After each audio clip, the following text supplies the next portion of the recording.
Well, let me begin by one more time apologizing for yesterday's unforeseen confusion. Unfortunately, things like that tend to happen quite unpredictably. That is, if we do not believe in the simulation theory, right? Unless we do, which appears to be the topic of today's conversation. I must give you a bit of a background story of how I ran into your exact page on that lovely platform that connected us. I have to admit, I've run into your page quite a few times, and each of those times your description just did not quite match my current, as of that time, interest. And yet lately, and by lately, I mean fairly recently, thanks to certain, let's say, revelations of my life and realization, I've been becoming increasingly more and more interested in simulation theory. So, how's your experience with that program, with that platform rather? You seem to appear on certain podcasts now and then, on plenty of YouTube channels. I would imagine you get invited fairly often, don't you? Well, sometimes, yeah. I don't normally reach out, but if there's people reaching out to me, and I accept the opportunity. Yeah. So, before we start, can I get to know you a little bit? Absolutely. Sure. So what is your background? What's your training? And Zero. Absolutely zero. Yeah, quite forthrightly speaking, nothing but a pure. What the profession? Oh, I'm an English teacher. Yeah, if you're asking about that, I'm an English teacher, and I've been just running this podcast, approaching people from a pure stance of curiosity. I see. Yeah, nothing than that. So hopefully that's not too heartbreaking. It's fine. It's fine. I just want to know you a little bit. So you make your own living? Yep. I pretty much do, of course. Yeah, it's unfortunately not monetized yet. I'm talking about the podcast, but I hope it will be soon by some means. YouTube will probably not pay too much, but yeah. Yeah, okay. How long have you been running this channel? Roughly over 2 years, I'd say. So I would imagine not having gotten 3,000 subscribers on the channel in slightly over 2 years, so perhaps 2 years exactly is I would say, questionable success. But I'm getting there. At the end of each episode. I feel 99% of my episodes, at the end of them, I feel like I've done the right thing, purely from an egotistical perspective. Because, if there's any usage of this thing called the internet, well, let it be to spike up people's curiosity, and get some sort of answer. So at least approximation in certain directions. So, yeah. Yeah.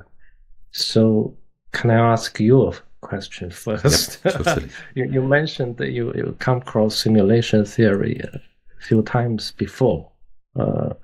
So what put you off, actually? Yeah, that's a reasonable question. And I was going to start the conversation with asking you the absolutely same question, because I've observed that it's an interesting path by which people usually arrive at this theory, to be fair, and whether they are led by scientific curiosity or that of philosophical, it appears to present itself to people in the right time and place.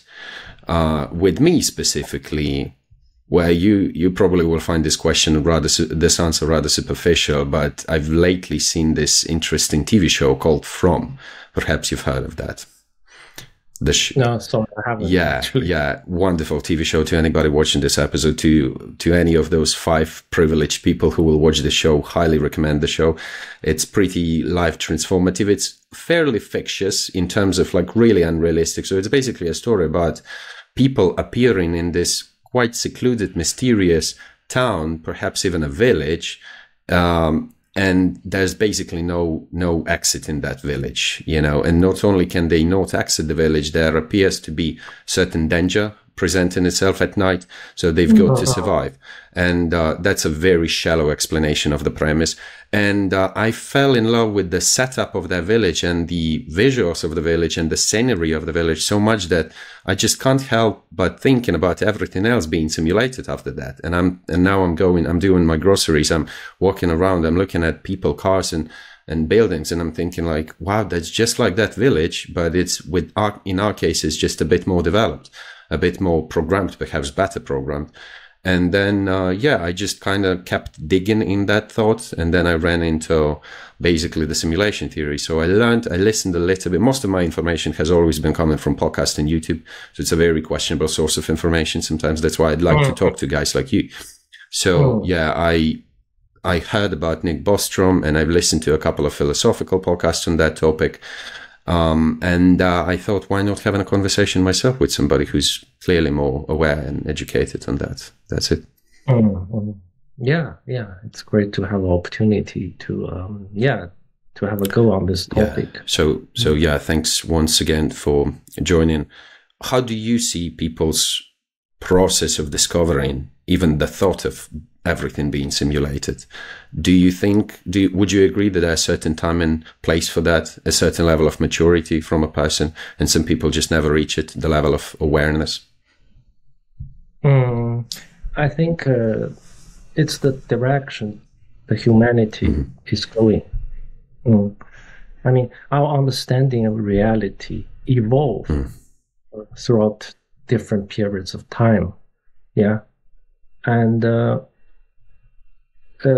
we use science to understand, at least in the last few hundred years. Science is the method we use to provide answer to what is reality. So this deep question has been handled by science. Yeah, but science normally build their theories and models based on metaphors. So in mechanical era, we have clocks and watches.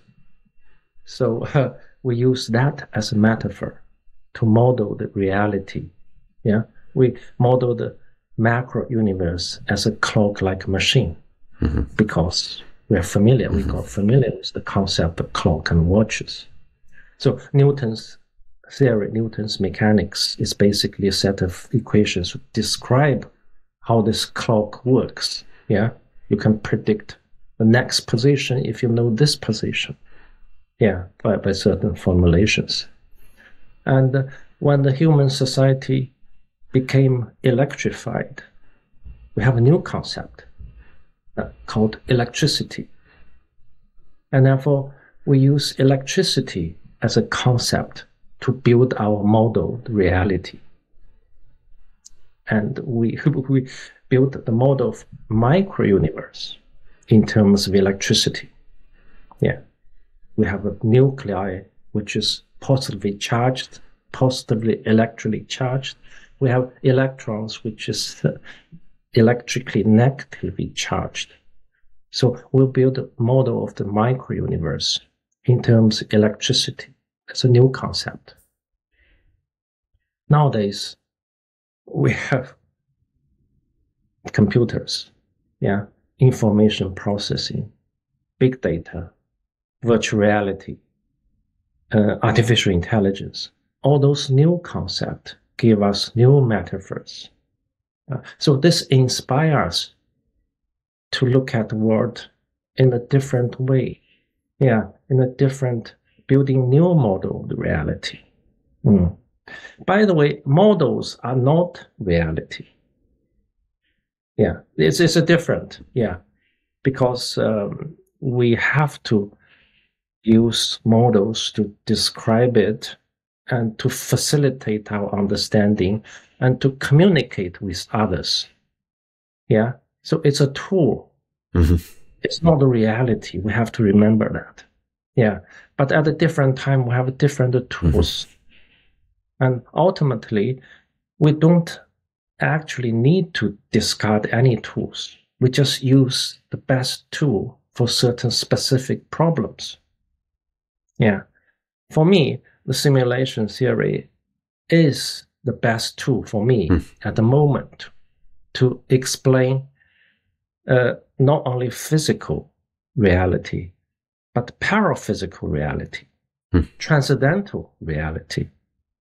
Yeah, so you have a capability to explain all levels of reality instead of only the physics.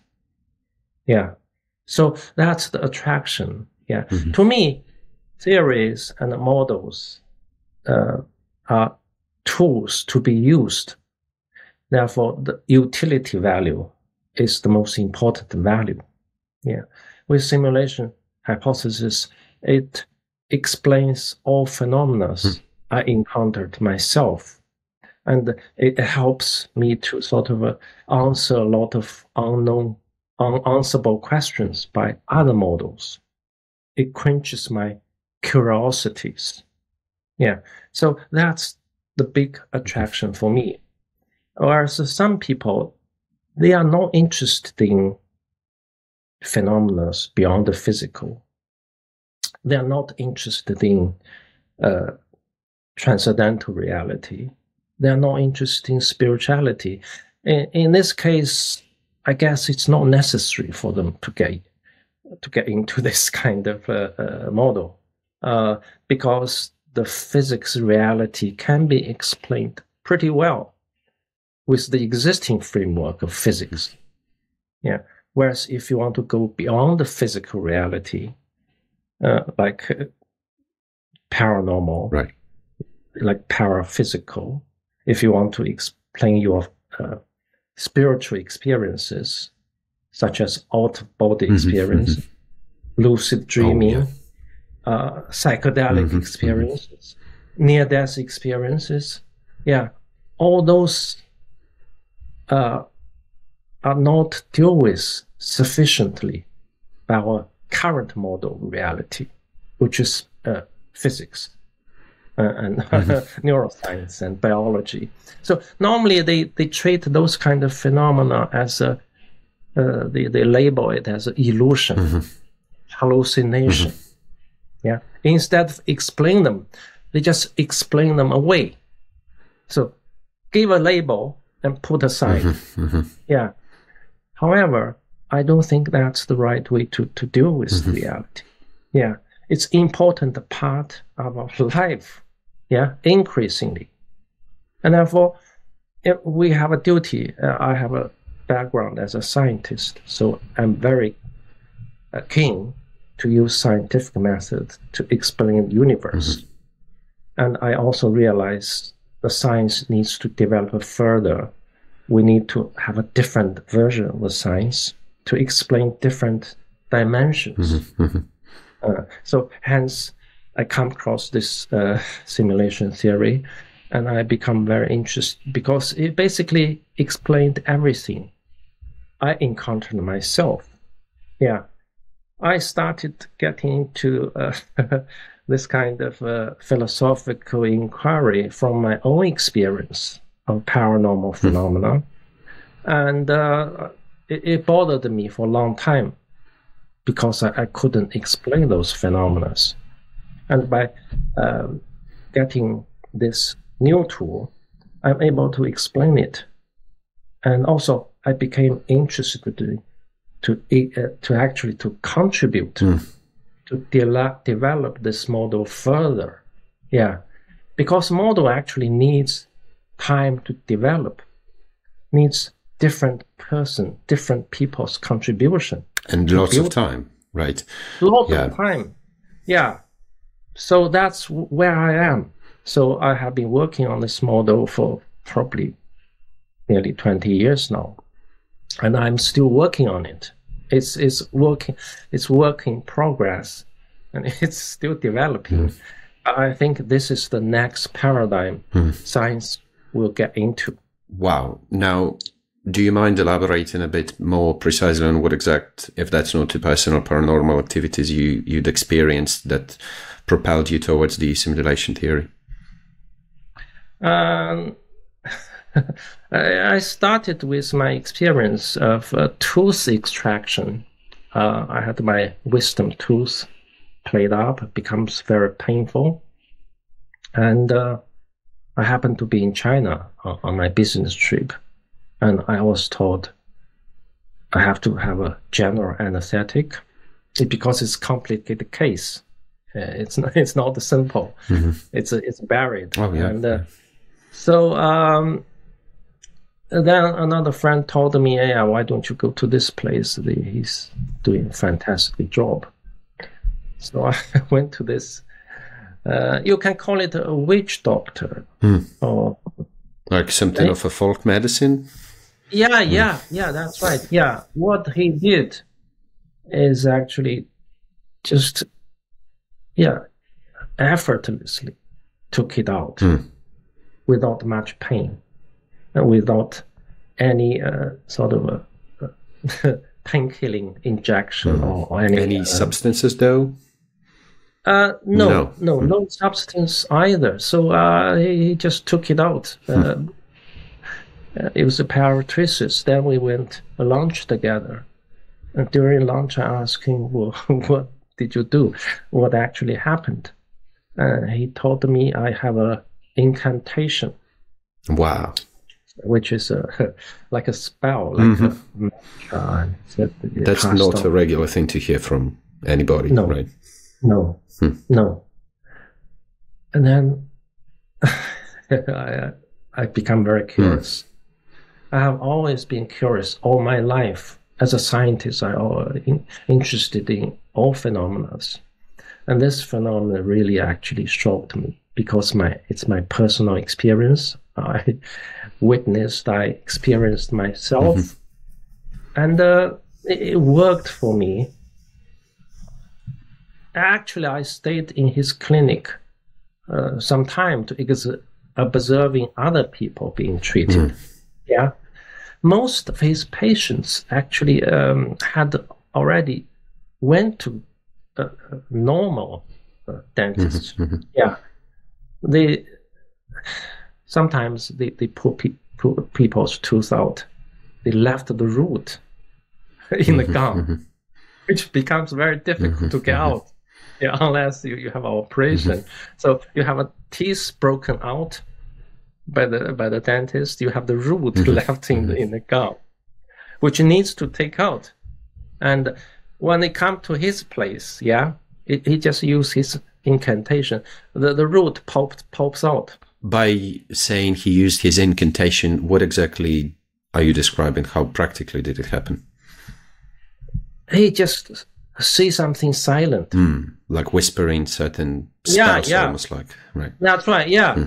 Interesting. And then he asked the patients to cough, and it comes out. Root come out. Wow. Root come out. They just pop out. So since this experience, I became very interested in paranormal, which brought me into the sort of paranormal research circle in China.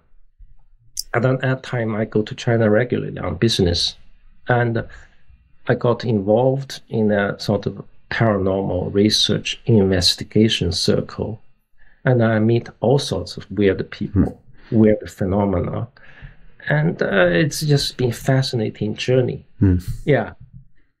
So it's been fascinating at the same time frustrating, because I can't understand. Misunderstanding. How this could happen.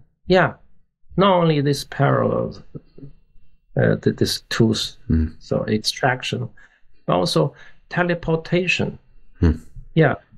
We invest people who can actually teleport objects, and from one place to another. We had some interesting. You've seen it, right? You've witnessed it. Wow. Definitely. People are teleporting objects from one place to another. You've seen it with your own eyes. In China. We also have a data where we ask him to teleport the GPS tracker, so we can track where the object is. And also one time we locked him into the room with everything stripped off of him. He's naked, basically. He has nothing. He managed to have the note, the money, Chinese money. Okay, so he somehow facilitated the banknotes to be somehow propelled to him. Is that what you're saying? That's right. He teleported some Chinese money into the room where he was. And when you say we did, we saw, we made, who are we? Oh, we have a group of researchers, Okay. paranormal researchers.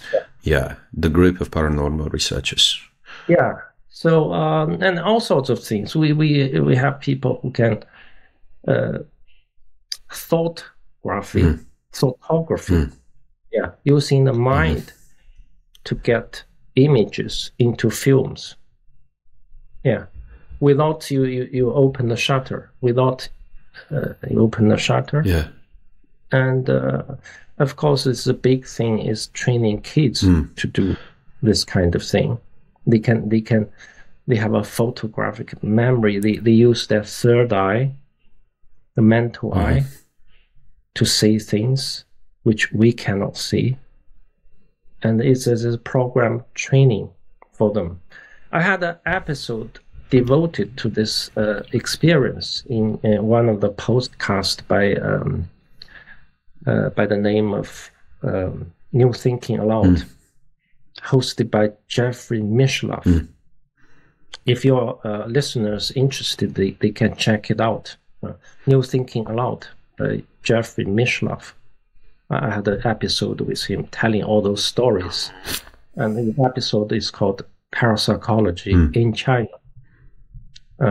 So there's all sorts of things I encountered. It's really fascinating and frustrating. Yeah, now were those things which you've just explained anyhow depicted and recorded, not for me not to be too picky on certain evidence, but to jump back on the teleportation case, can anybody access it perhaps? I would imagine a thing of that magnitude needed to be recorded somehow. Well, nowadays the researchers are actually very relaxed, and they are mostly retired people, retired scientists. They do this for fun, for that curiosity, and they are not really publishing much. But during 1980s and 90s, there's a lot of works, research on this area in China. It's a heyday, it's a paranormal research in China. At that time, they have several magazines devoted.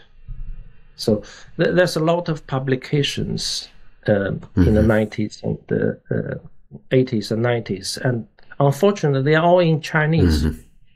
But they are available. There are still a lot of material, a lot of papers published, but very, very few in English nowadays. Were any of those papers at one point subject to some kind of rebuttal, but disproving any criticism, if you've been aware of? Yes, there's always criticism. We call them skeptics. Yeah. There's always big opposition at the different levels. Some just oppose it from ideological level. Yeah. They think, oh, it's impossible. It must be fake. They don't even want to check it. And there's other levels. People actually get involved.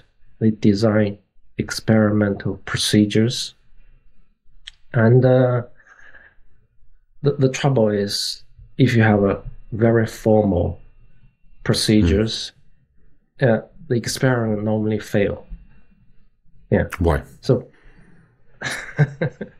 the agent, the psi agent has to be in certain state of conscious. Okay, yeah, well, that's what I was going to assume, yeah. So they are not in a normal state of consciousness like we are now. They have to enter into a different state of consciousness. Which can be accessed while there's too much spotlight, right? That's right.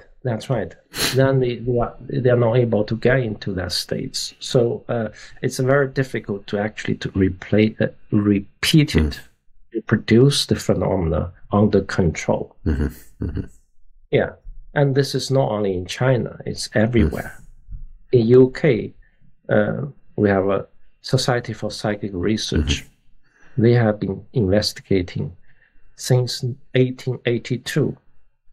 again, a group of qualified scientists became interested in paranormal, and they have been trying to investigate it without much hard evidence, actually. Yeah, it's like when the experiment conditions become very controlled and very convincing, and then they can't get the result anymore. Yet, when it comes to this group of researchers in the UK, what have been the most substantive achievements of there, if anything could be highlighted? Have there been anything that was somehow presented to the publicity? They have magazines, so they do a lot of work. Initially, they are interested in mediumship. So people can do the automatic writing, for example. Yeah, they channel information from people who passed away. And a lot of mediums, there's a lot of afterlife, life after death communications.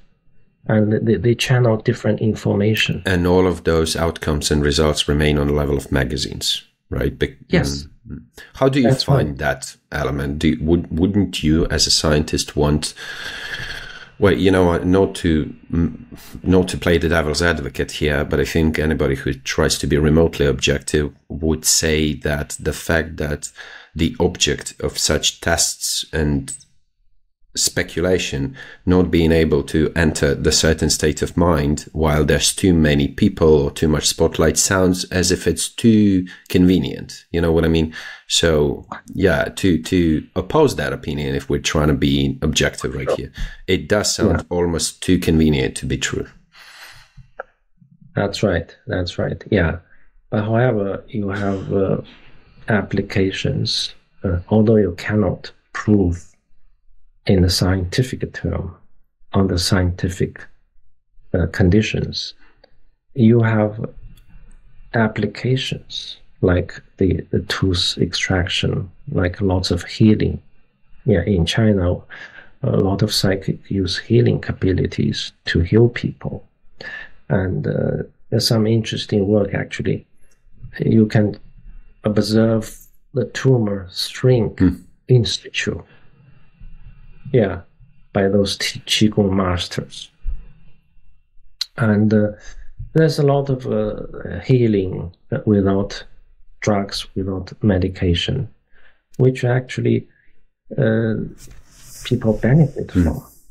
So those who actually accept it and those who actually access those kind of abilities, they actually can benefit from it.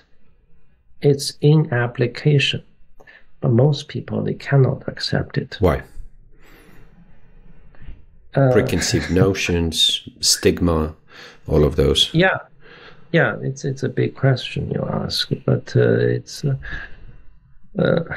I mean, the ideology is materialism.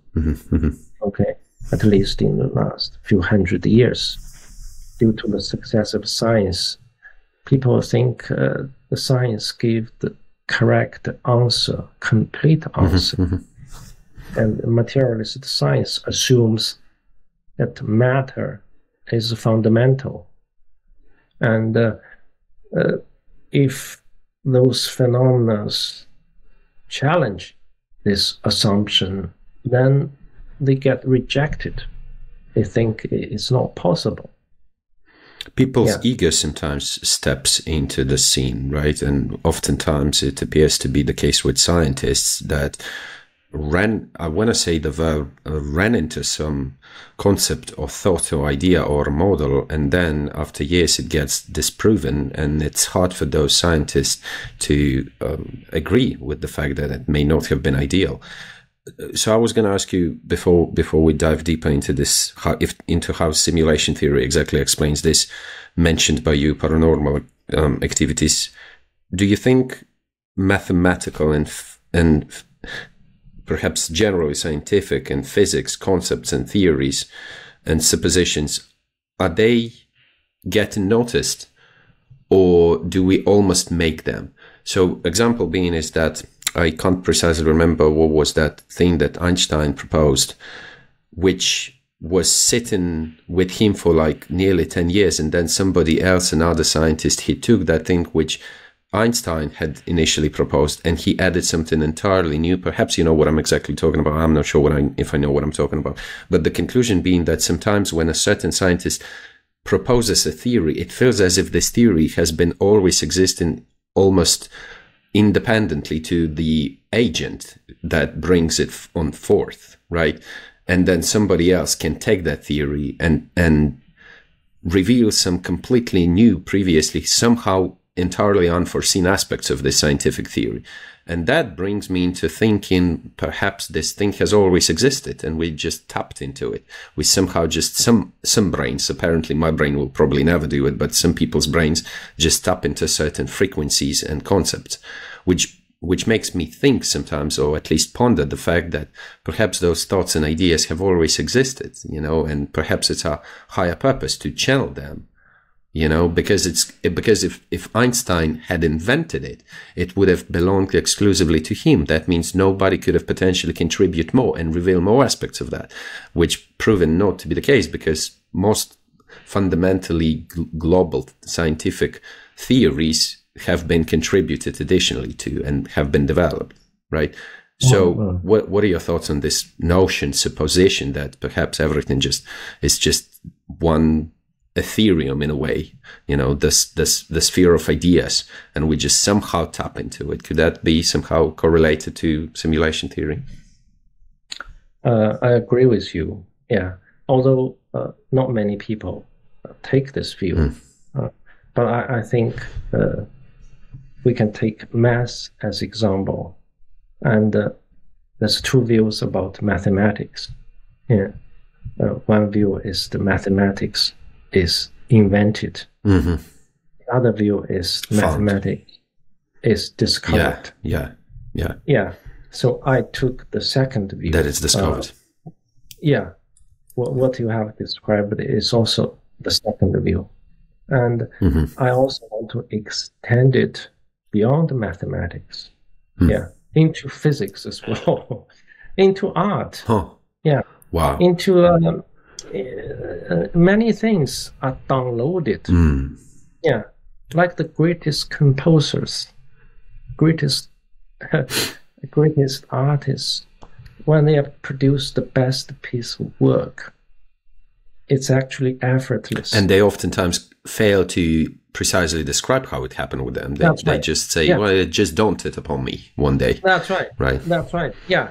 So it's a downloading. Actually, they already exist at the right time, and somebody access to it and get into this reality, this level of understanding. That's what actually happens. All the greatest scientists, all the greatest mathematicians, artists, they actually download the knowledge which is already existence. So I agree with you totally. If the fact that they download it is true, does it mean that the download is allowed to be performed? Simply saying, does anything or anybody allow us to download certain things? It's a good question. I think evolution of humanity is also a program. At a certain stage of evolution, certain things get revealed into this level of understanding. So it's like everything is programmed to be released at a certain period of time in human history. Like what we have been talking about. If it's information age, when people familiar with the information concepts, computation concept, and then the simulation theory got downloaded. That's what happens. how does the simulation theory explain your aforementioned instance and case with the tooth extraction? Tooth extraction belongs to a case which we call it psychokinesis, means mind over matter. Yeah, you can move object with your mind. And like the teleportation is another case of telekinesis. Yeah. So instead of using the physical means, you use the mind to relocate objects. Yeah. In the simulation theory, this can be explained as reprogramming certain parameters. Location of object is basically a coordinate in space, X, Y, Z. Yeah. Numbers and letters, like a code. That's do right. People who crack the code by bending the matter reality, do they consciously know what they're doing, or are they also allowed by the higher programmer to be slightly smarter than others? In other words, do some NPCs possess a bit more code than others? In my model, I have a kind of a hierarchy of agencies, yeah, and authorities, and capabilities. Yeah, depends what level you are. You have a different level of capability, different capacity, different authority. Yeah, in my system, every one of us exists in a multiverse already. We call it vertical parallel universes. We exist like a Russian doll, nested Russian doll. Yeah, we exist at all levels. When we come from the top level into different level reality, we take on rendered. We take on different rendering. Yeah. So at the higher level, we have a different forms. Then at each level, we add something else into that form. Yeah. So at level above this level, we are non-physical. We are not physical beings. So when we sort of descend from non-physical level into physical level, we add physicality. We render physical body. So we put another, it's like adding another layer into this this non-physical form. Then we have a physical form. Yeah. So the upper layer, up level reality, have the access to the machine, which renders the lower level. Yeah. At the moment, we are actually building another level of reality. We call it virtual reality. We call it the metaverse.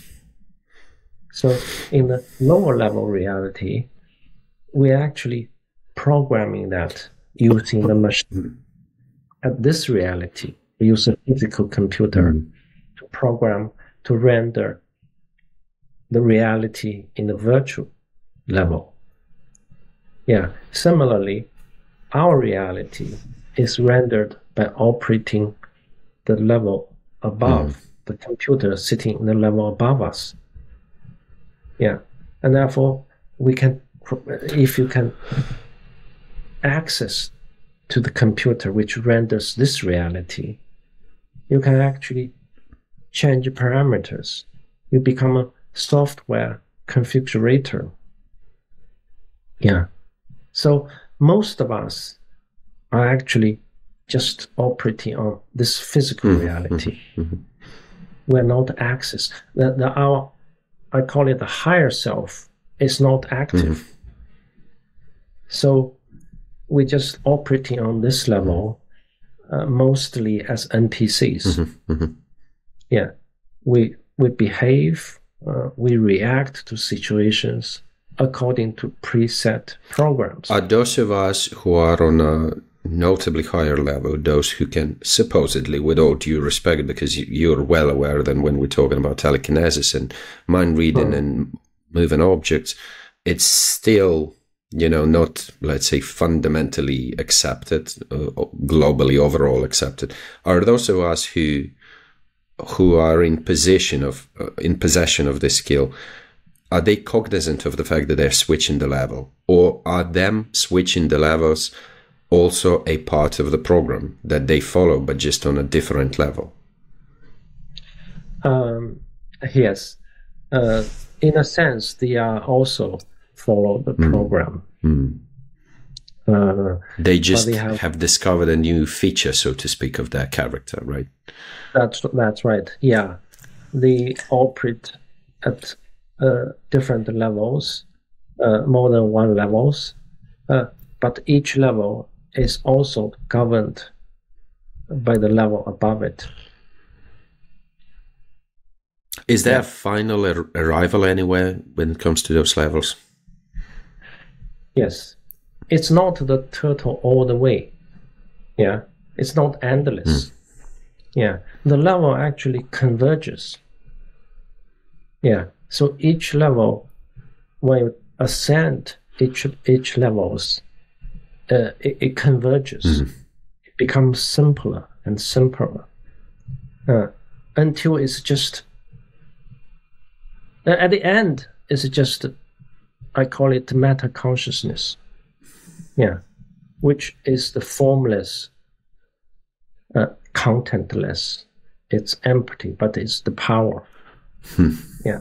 I define the metaconsciousness as the power to conceive, to perceive, and to be self-aware. It's the power which you can create, and you can experience your creation, and you have a self. You're self-aware. You have a I. Yeah, I create. I experience. So it's the power, but there's no content. Yeah, and from that power, you create a duality. Yeah, I call it manifested metaconsciousness and unmanifested metaconsciousness. So you have a duality. Once you have a duality, it's like you have a zeros, ones. You have a polar opposites. With those polar opposites, you can build a machine. Yeah? In computer. Computer basically is just a switch. Yeah. On-off switch. It's two opposing states. Yeah. So with that binary, you can build a machine in the form of switches, and you can use this binary to build a database. Database is basically strings of zeros, ones. Yeah, and you can use this binary to build the programming pack.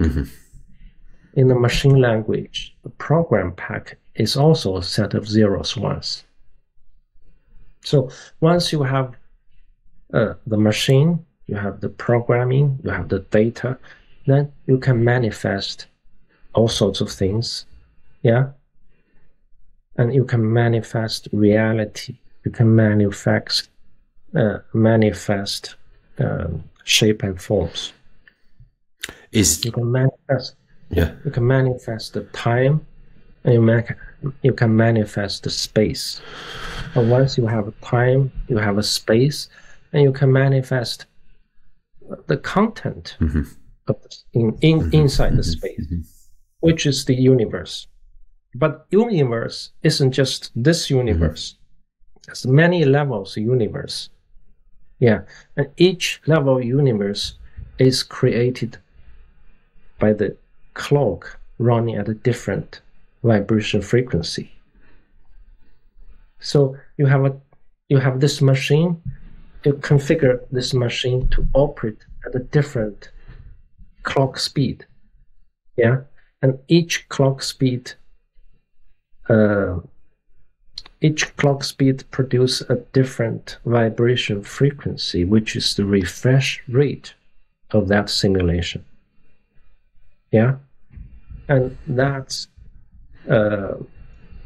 becomes a kind of a parallel universe which vibrate at different frequency according to the refresh rate, which is determined by the clock speed. At the different level of universe, you have a different clock speed, you have a different program pack, and you produce a different reality. So you have a multiverse produced by this computer, this machine operating at a different clock speed. So you have a multiverse, and each multiverse produce the universe below that. And we are producing another universe, we call it metaverse. It's a virtual reality. Yeah, so that's how this model works in my system. You are a single person behind the development of this concept, or yeah? Yeah, basically. Now, why would an entity of that unfathomable level of development and knowledge and access to realms and matters closed normally to simple folks, why would it matter for an entity of that kind to produce multiverses and simulations? What would be the end goal?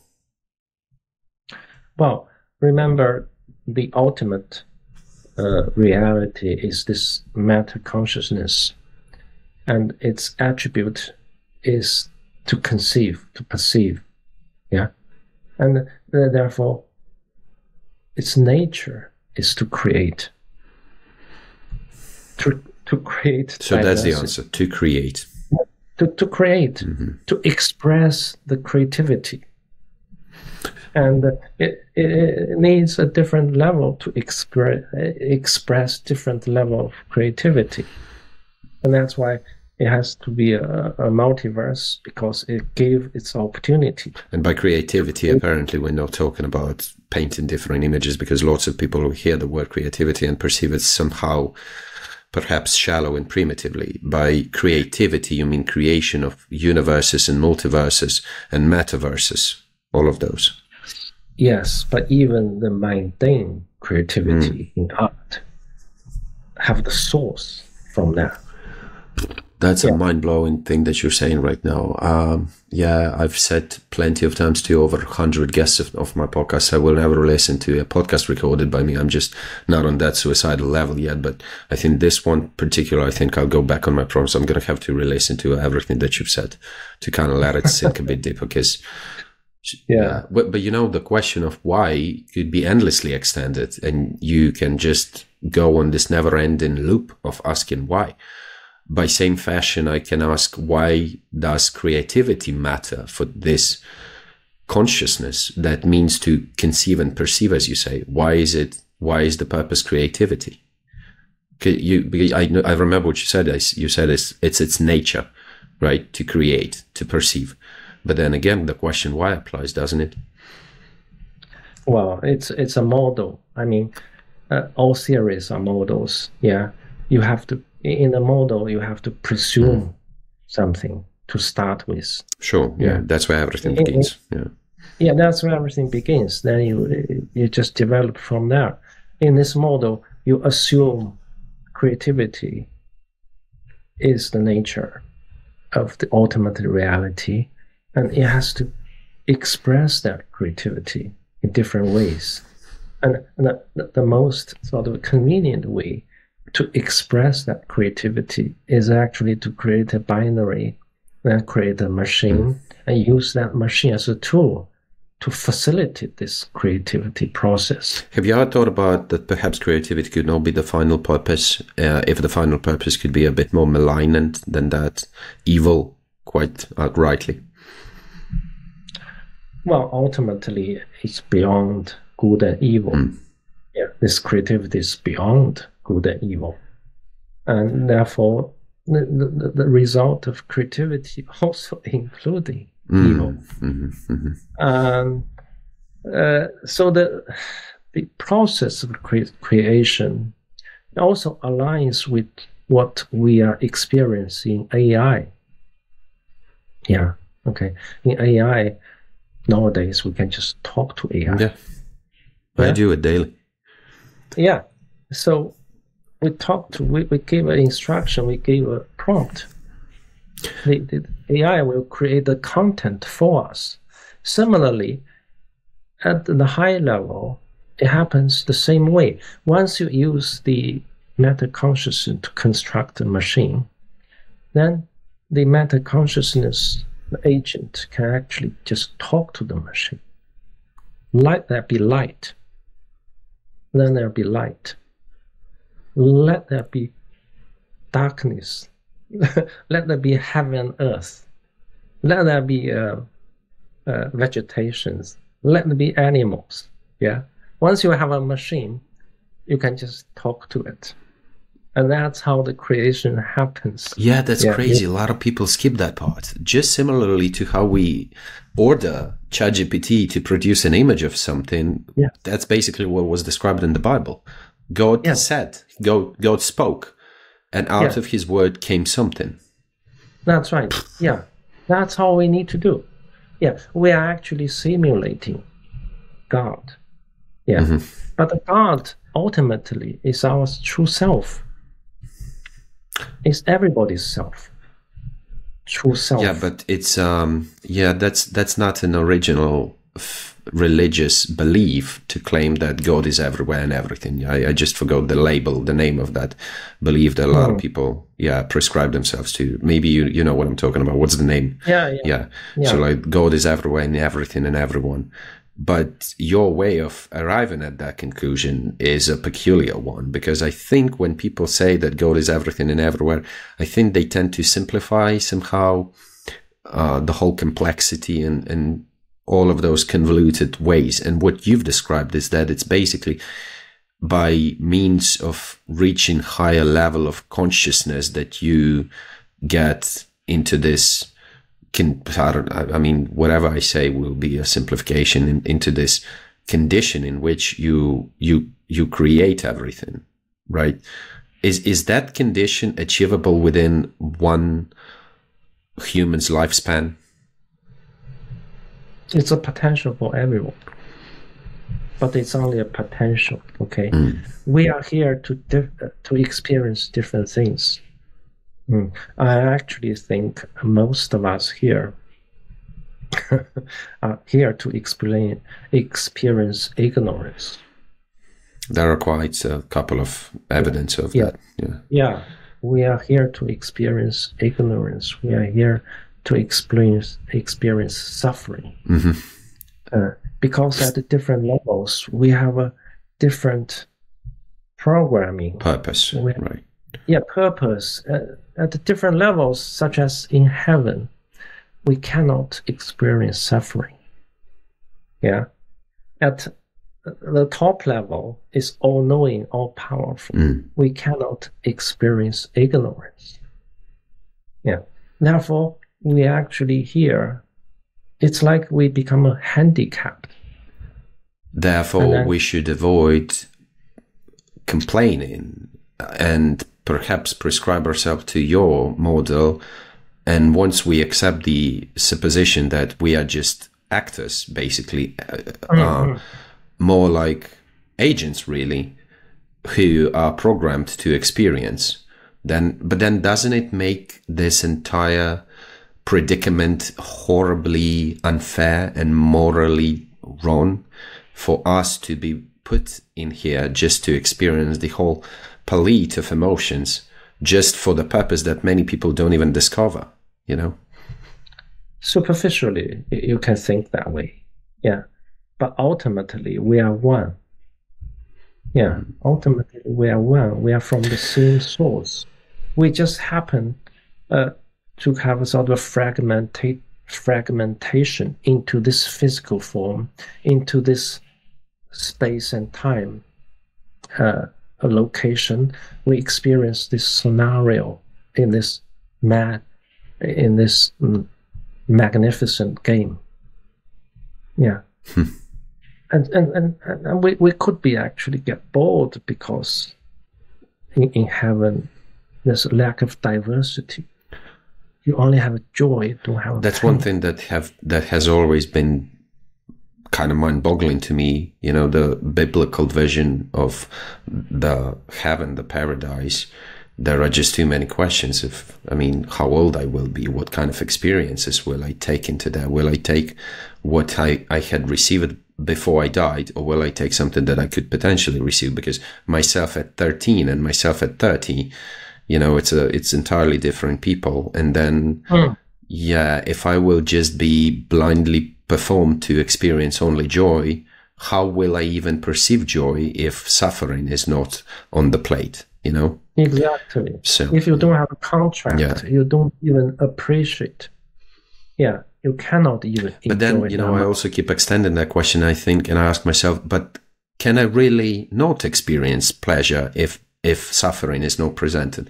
Perhaps I will somehow be programmed to only experience happiness, and I will not care whether I have free will or not, whether I want something or not. I will be just like a puppet commanded by the puppeteer, and perhaps that's the ultimate state of, you know, bliss, or perhaps nirvana, not even knowing that the second that the opposition exists, you know. Yeah, that can be the case for this lifetime. But in my model, this isn't the only lifetime.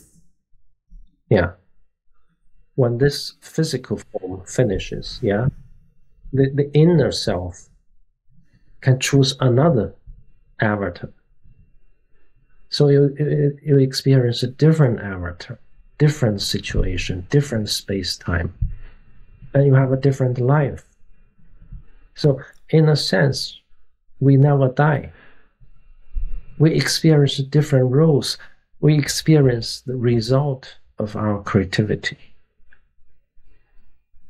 And some of these roles, we experience ignorance. At other roles, we experience the process enlightenment. And some of those roles, we experience idiocy, stupidity.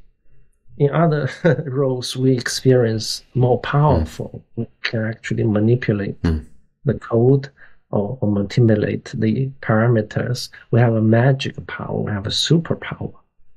Yeah, so we kind of rotate those roles to have chance to experience everything. Okay, yeah. So pardon if that next question comes off rather again horribly shallow. For me, just to follow it, what's the purpose of experiencing everything? Again, it's in the definition. I mean, power to conceive and perceive. Perceive is actually to experience your creation. Yeah, to experience the result of your creation in different ways. That's in the superposition. That's in the presumption. So, in this model. So everything eventually comes to the creativity and creation. Creativity and experience. Yeah. How is the Big Bang explained according to your model? The Big Bang, you can see it as a starting of a program. Yeah. You just press the start button. The program starts to run, and then you have a Big Bang. But Big Bang, again, it's a model. It's not reality. People use this model to explain certain things. It explains some observation of the planet's positions and speeds. And but it assumes it's a linear kind of expansion. That's how they actually to go back to the original sort of singularity. But I mean, it may not be singular. It may not be linear. Yeah, maybe in the between, there's other things may happen. Yeah, the universe could be just it's like a breath. Some model is like a breath. Yeah, you expand, you contract, expand, you contract. Anything. If it's a program, the program can be written in different ways.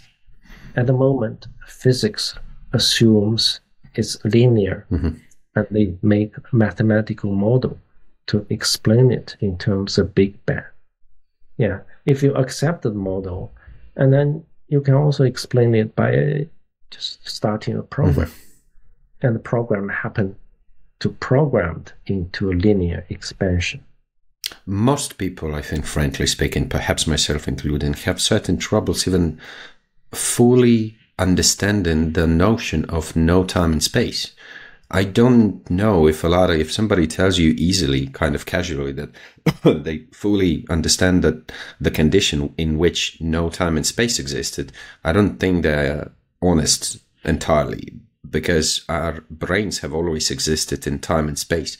So I don't really know if I fully perceive this proposition of no time and space existing.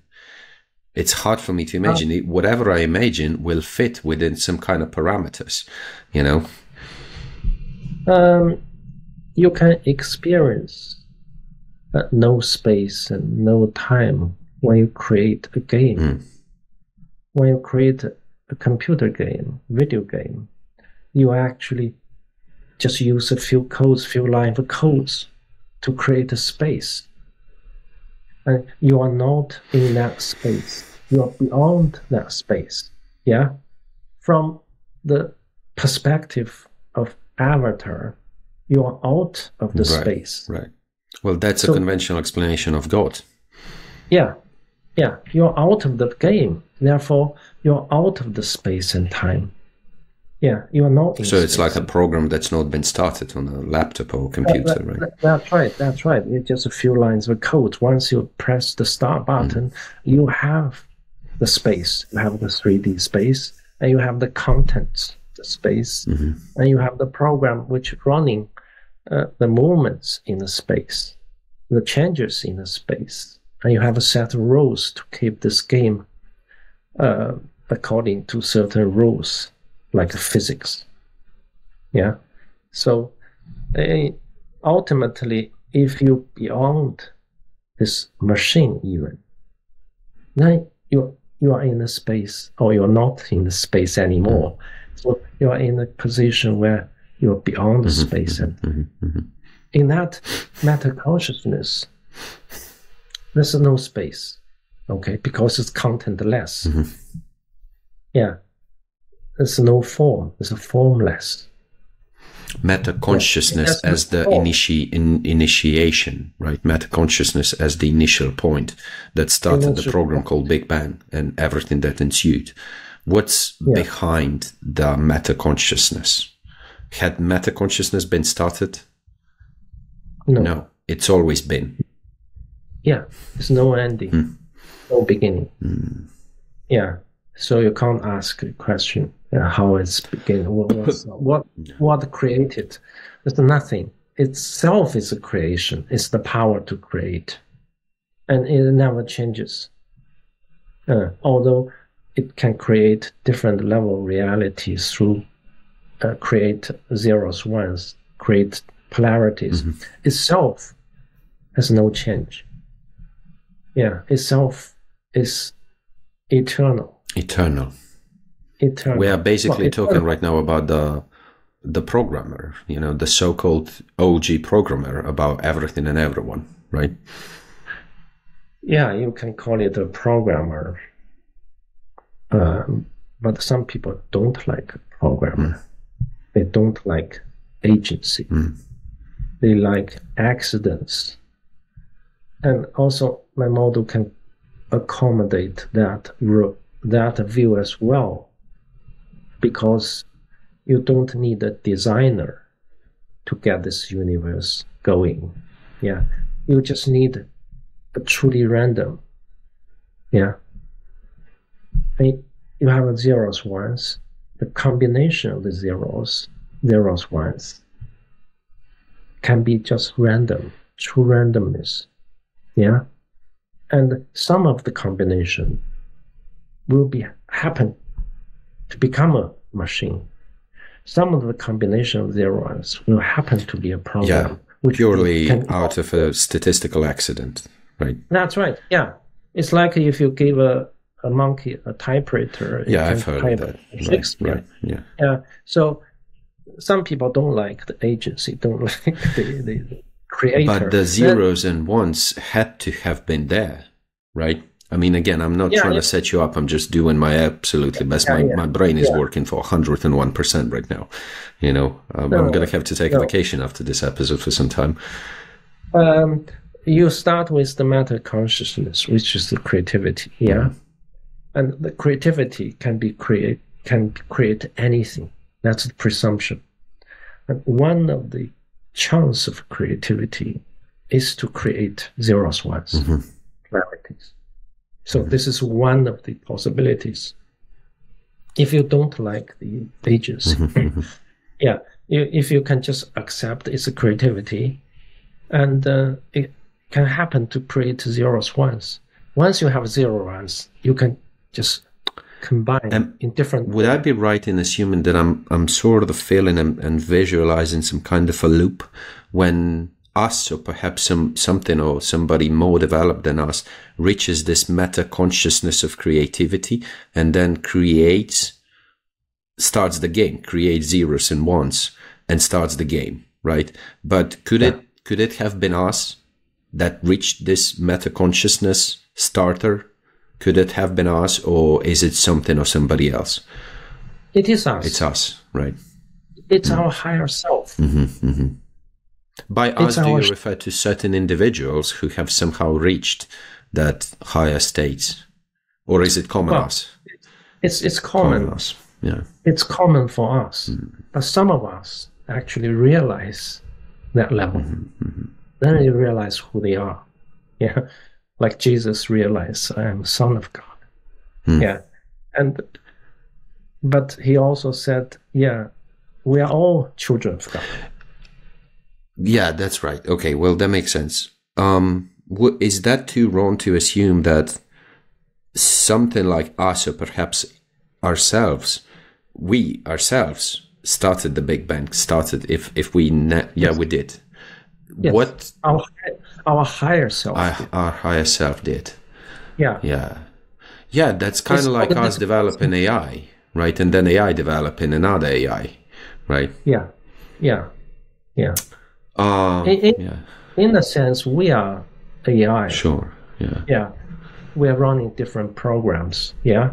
And that program doesn't really belong to us. Like hatred. Yeah. And like jealousy, like a greed. Why? Well, it's in the program pack. We just happen to download it and run it, and it's in the cloud. Yeah. In the cloud, it's been put in the cloud by ourselves, but different ourselves. By our higher self. Yeah, and then we just access it to download it, and we behave the same way when we are greed. Yeah. So because we are running the same program, it doesn't belong to us. It's in the database. I don't even know if the term "something belongs to us" is entirely applicable, because again, we seem to have very limited capacities for even act in certain way. If we accept the probability that we are this kind of agents that have been put here by ourselves, but our higher selves, then the lines between good and evil get very blurry, and it's I don't know what will happen to societies if your model gets more sort of more sound to it, if it becomes more popular. Have you thought about that? What kind of societal impact it might have? We will realize we're all one. So why do we hurt each other? Why do we want to hurt each other? It's like you're using your right hand to hurt your left hand. And you can't do that. But why do you want to do that? You ever been worried that perhaps a global realization of this theory could potentially lead you to subverting and imploding some morals and acceptance of chaos on a global level, since we appear to be this almost mindless agents? Has this probability crossed your mind?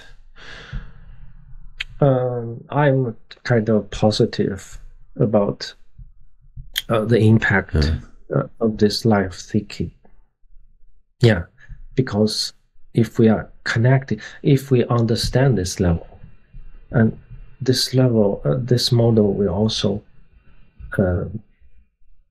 change our life into realizing our true self. Yeah. Mm-hmm. So far, I have just mentioned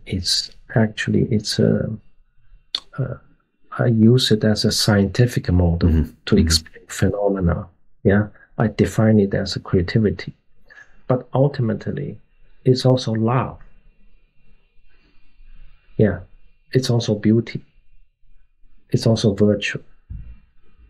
If we use this model to help us to realize our true self, which is a common entity for all of us, and also we will realize the love at the same time. Yeah. Then if we realize the love, then we'll make use of that love. We can access of love instead of hatred. We have a choice. Yeah. I think we have suffered enough. We have so many conflicts, so many wars. We have so much suffering. And it's time actually to realize we are actually love. We are actually one. We are brothers. And we are love. And that once this model helps people to realize that, the world should be in a better place. How do love and unity blend into the metaconsciousness? Do they? Again, you just define it as love. Yeah. At the moment, I define it in a scientific term, in terms of creativity. But you can add love into the definition, which is not just reinvented. I mean, people experience that. Yeah. All the awakened spiritual teachers, spiritual enlightened people, they all talk about is the love. Yeah. Well, love always tends to be thrown around either from a spiritual perspective or from a bit of a physiological/biological perspective. A lot of a bit more practical and materialistic people chalk it off to a brain activity, hormonal spike. Yeah, yeah, that's right. Yeah, but it's like everything else. It has a level of reality and level of expression. Yeah. By the way, my model is based on philosopher Plato. Platonic computer, that's what you're famous for. Yeah, that's why I call it Platonic computer. And Plato thinks the superficial level is just a shadow or poor imitation of what he called the realm of ideal, and which is not physical. Yeah, in my system, it's just the other level universe, higher level universe. Yeah, so the higher you go, the more real you get.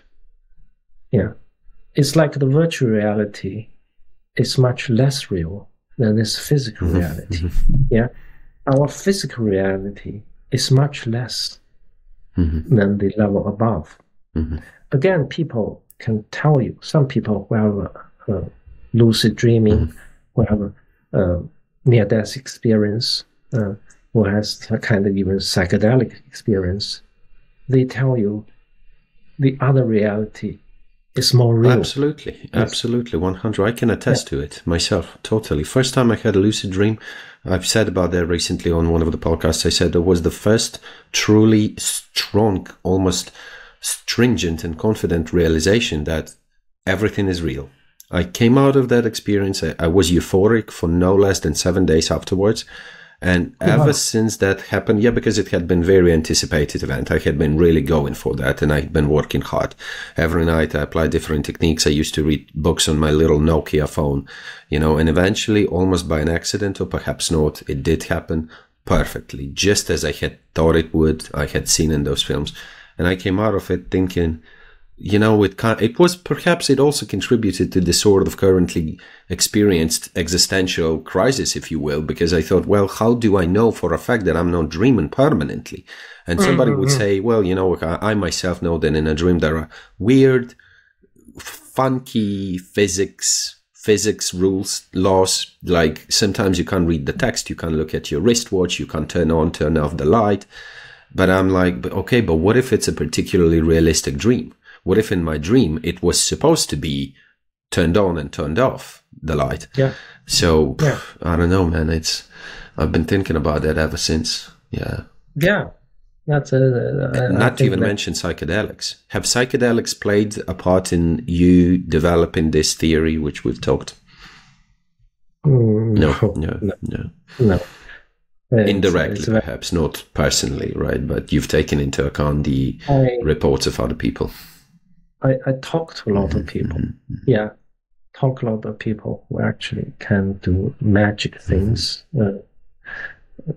I talk to people. Yeah, one of the most pervading questions that I was having while doing my one and only heavy dosage trip on psilocybin, psychedelic mushrooms, I kept asking vocally and also silently to myself whether what I'm seeing is, first of all, whether it exists, and second of all, whether it is exactly what waits for me after I die physically. And I told to people that surrounded me at that point, I said, famously, because we like to cite that situation, I said, if that's what's waiting for me after I die, I take it. I'm more than willing to take it. Yeah. Yes. Thank you for sharing your experience. Yeah, I do all my research based on conversations with people who have those kind of experience, and which I use as a data, use as a one of the most fascinating elements of psychedelic trips is that people have been asking the question whether it is a brain activity or it is thanks to special, sacred often and prohibited quite often unknown substances like mushrooms that our brains are now able to access certain frequencies. And I don't know, I'd like to know your opinion on that, but to me, the more exciting and adventurous supposition is the later one, that it's like a radio, you just switch, you tune it to a certain frequency, and then you hear entirely different voice, entirely different music, programs, everything's different. But it's not that in normal state of mind we can access it, not most of us at least, Yeah, I agree with you. Yeah, it's the frequency. And because each level of universe have a different clock speed, and which correspond to different refresh rate, and therefore the different vibration frequency. It's like a radio or TV station. And if you have tuned into different frequency, you basically just like a switch a TV channel. Therefore, you see different things. Yeah. By the way, UFO, I think... I was going to ask you, you think aliens are extradimensional? Yeah, that's at another level reality. That default frequency is different to ours. So therefore, they are not visible. That's why we have not been in the official contact.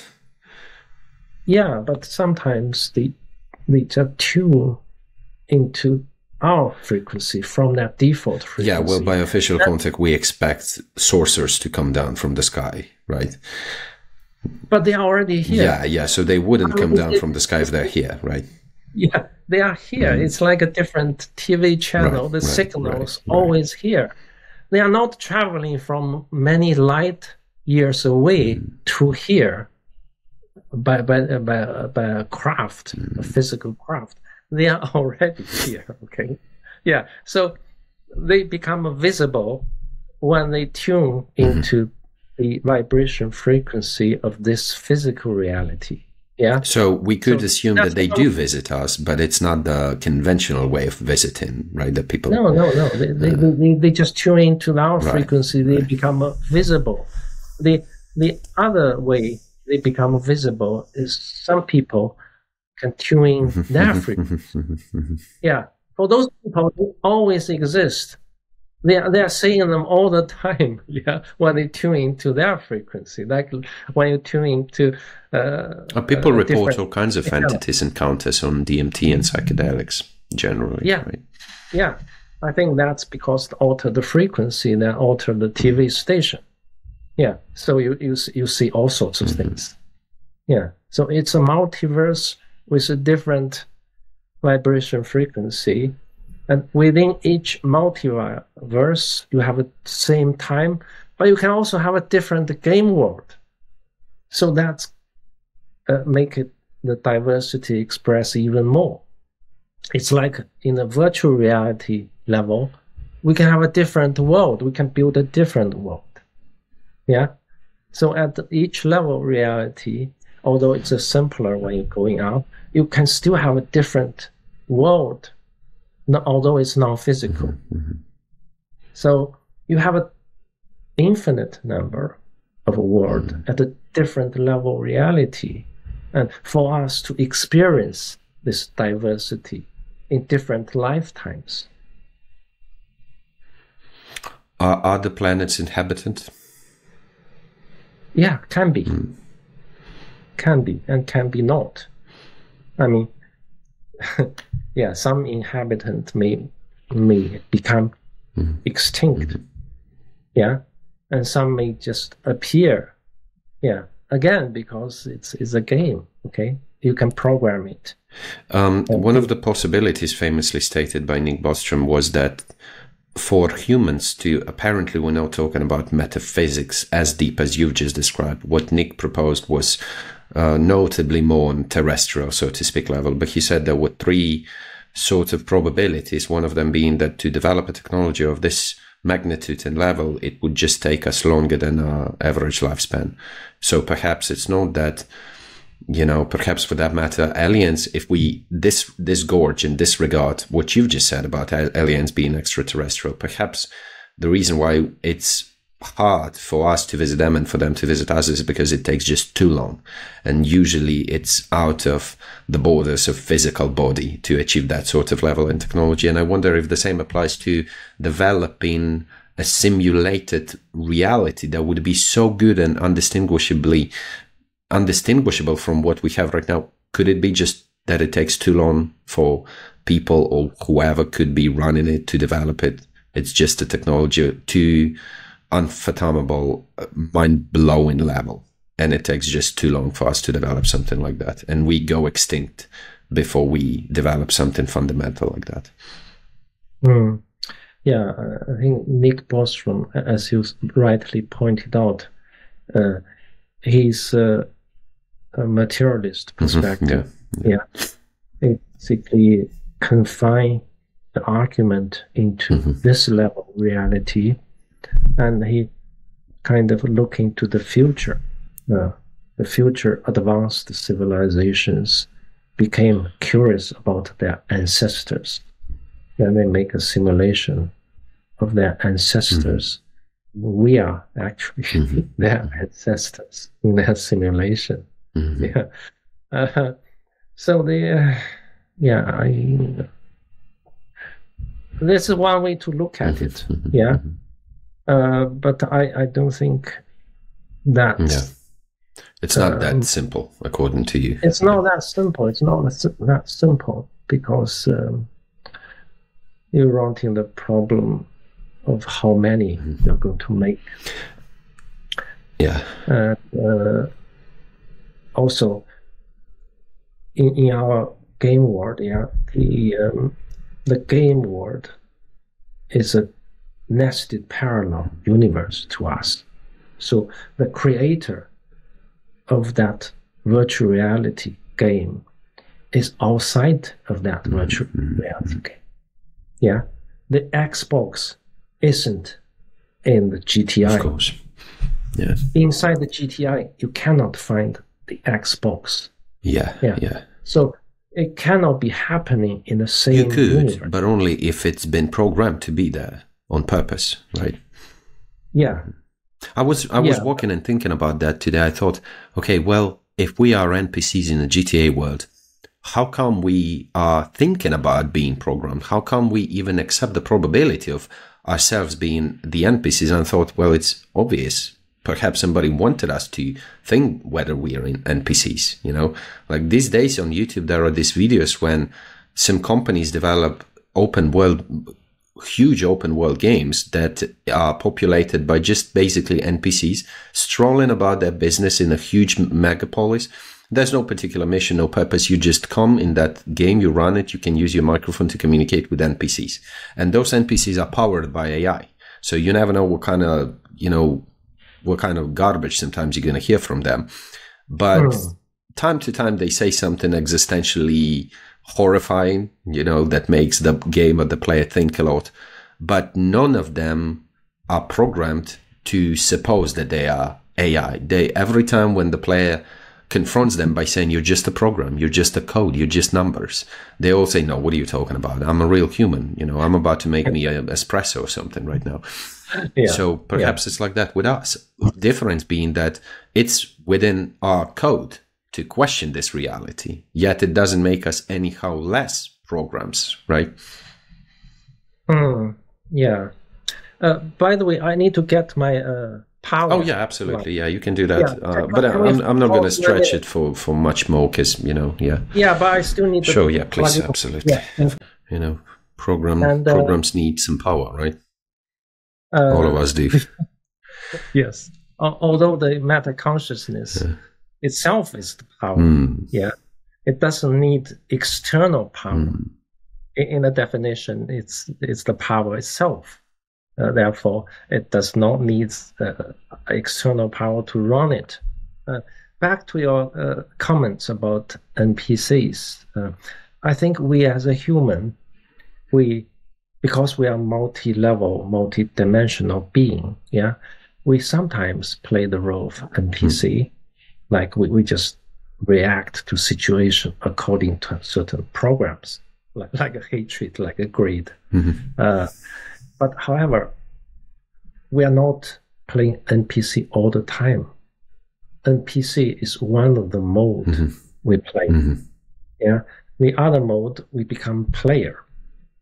Yeah, if we are player, we will have a thought, we'll question about our identity, we'll question about how the interaction is with NPC.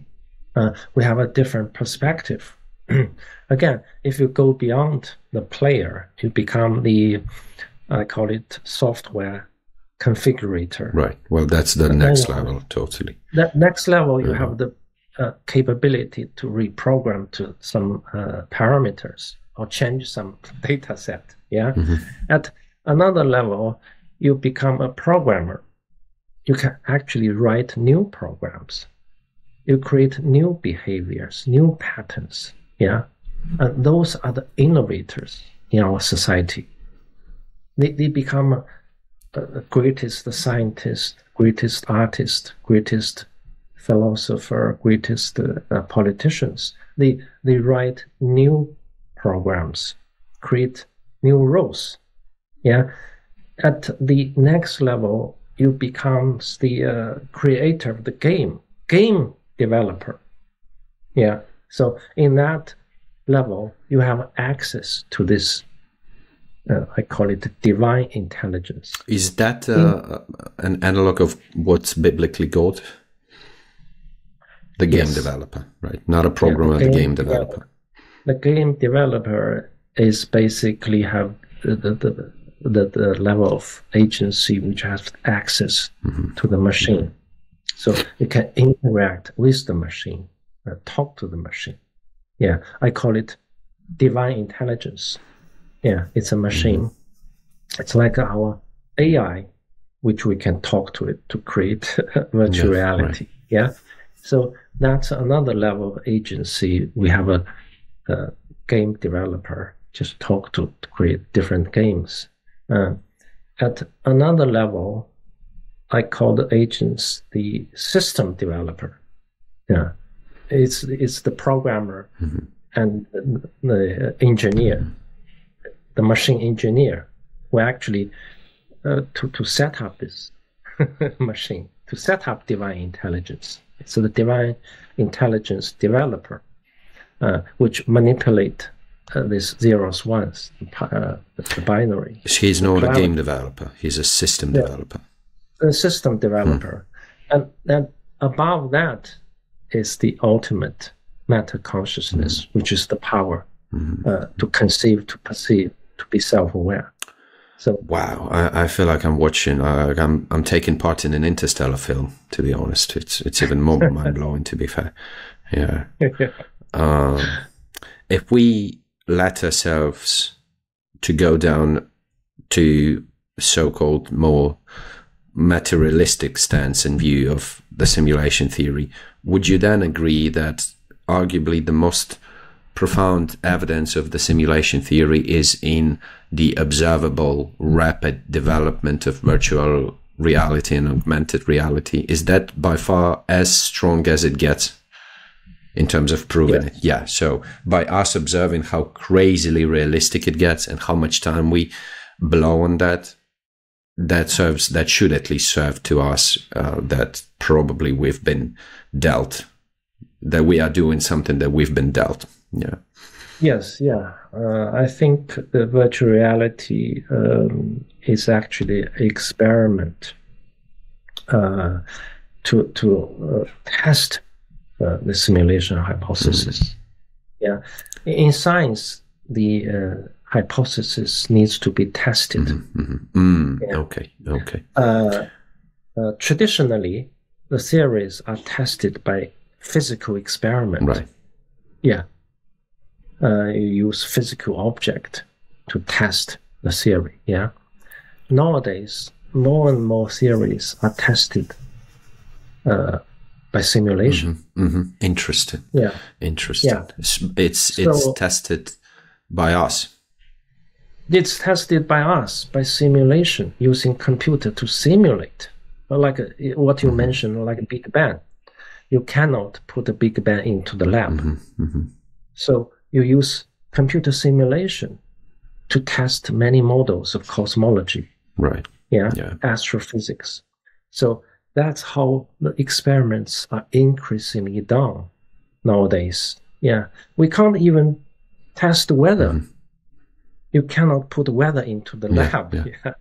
So we can test the model, the climate change model using computer simulation. So computer simulation becomes a means for test hypothesis. Yeah.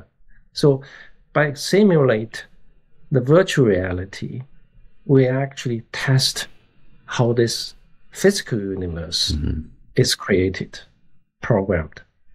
So by rendering virtual reality games or simulate this reality, we actually test experimentally how this physical universe is rendered by this Platonic computer.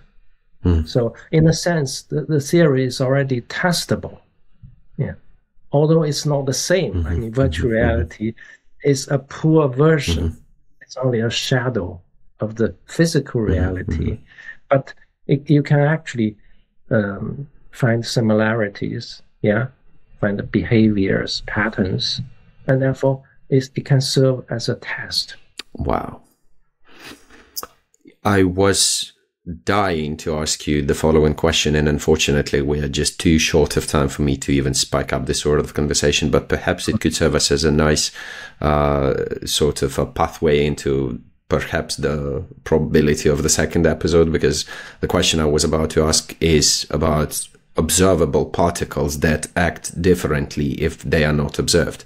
I'm sure you know what I'm talking about, and how that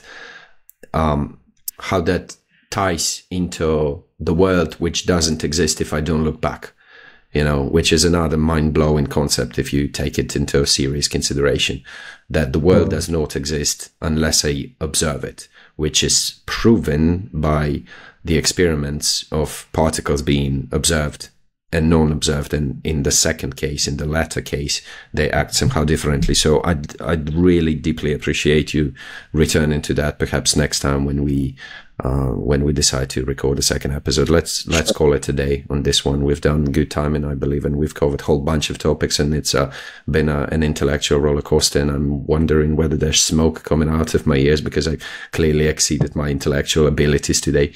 So thank you very much for joining me. Oh, thank you for having me. I enjoyed our conversation. Me too. Thank you. Thank you.